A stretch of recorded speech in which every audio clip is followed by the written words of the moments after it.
She was the world's youngest self-made female billionaire, a Stanford dropout who promised to revolutionize healthcare with a single drop of blood.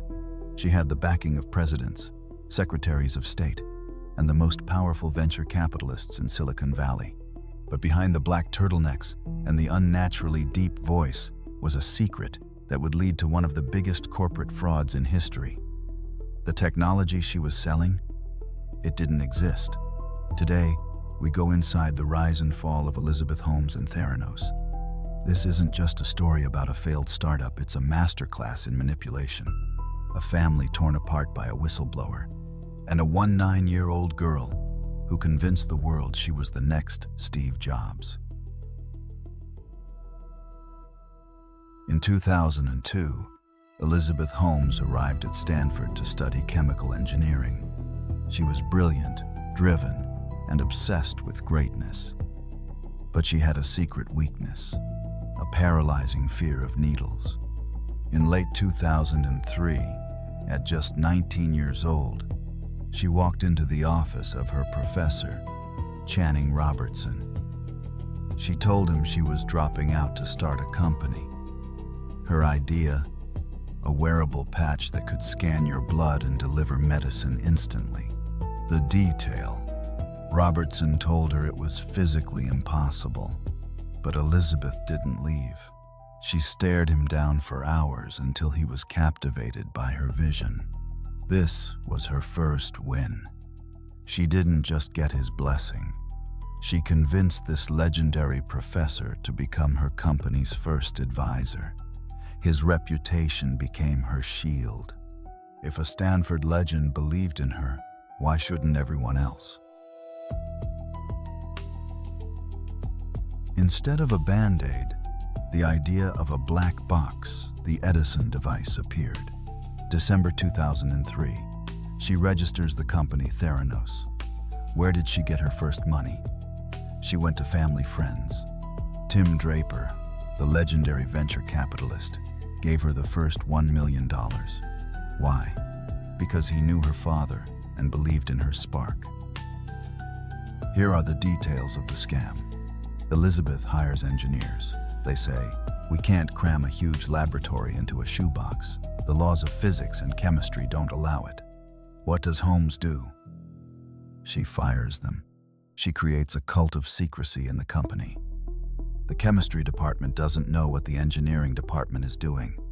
Employees are forbidden to communicate. There are cameras and security everywhere. If anyone had any doubts, they were kicked out in a minute. 2005 to 2007. The money is running out, but Elizabeth makes a brilliant move.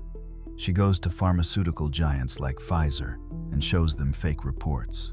She says, "We're already working with the US Army. Our device is saving soldiers in Afghanistan." It was a complete lie. The Army never used her devices. But investors thought, if the Army believes in her, so should we. Elizabeth's strongest move is her board of directors. She realized that if she had the support of the old bison politicians, no one would dare to test her technology. She charmed George Shultz. He was 90 years old.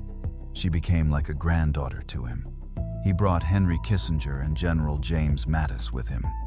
These were people who understood nothing about blood tests, but they understood charisma. 2013, Theranos goes public. Elizabeth signs a contract with the Walgreens pharmacy chain. She tells investors, "We make hundreds of millions." In reality, the revenues were close to zero. How did she pass the demo tests? It's worth a spy movie. When an investor came to the lab and gave his blood sample, Elizabeth would say, "The results will be in an hour. Go eat lunch." While the person ate, an employee would take the blood out the back door and run to a standard, huge Siemens analyzer. Then the results would simply be entered into the Edison interface. In 2015, the facade began to crack. Tyler Shultz, the 21-year-old grandson of board member George Shultz, started working at Theranos. He saw the fake data and the rigged tests. He became a secret source for John Carreyrou, a journalist at the Wall Street Journal. Elizabeth didn't go down without a fight. She spent millions on private investigators to stalk Tyler and threatened to bankrupt his family with lawsuits. George Shultz even chose to believe Elizabeth over his own grandson, forcing Tyler to sell his car just to pay for legal defense. The 15th of October, 2015, Carreyrou's expose hits the front page. The world finally sees the truth. Within months, the FDA bans Elizabeth from the lab industry. By 2018, Theranos, once valued at $9 billion, is officially dissolved.